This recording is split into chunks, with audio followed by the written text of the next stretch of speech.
O'g'li borlar, diqqat bilan eshiting.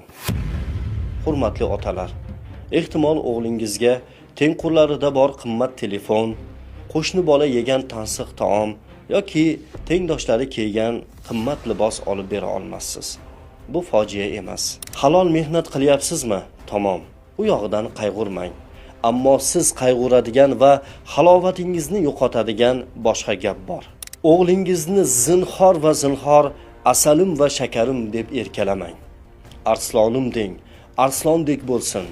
Biroz dag'al muomalada bo'ling. Dag'al liboslar kiydiring, ilik kamirtiring, ba'zan qotgan non yediring, go'sht yediring, toki erkak bo'lib ulg'aysin. Toki dushmanlar oldida to'kilmasin, muammolar va musibatlar oldida yiqilmasin, munofiqlar va nomardlar oldida bosh egmasin. Boshini tik tutgan arslon yigit, sher yigit bo'lsin. Shunday yigit bo'lsinki, fe'li bo'riday, na'rasi sherday bo'lsin. Gulbachcha, yumshoq bola, nozik yigit bo'lmasin.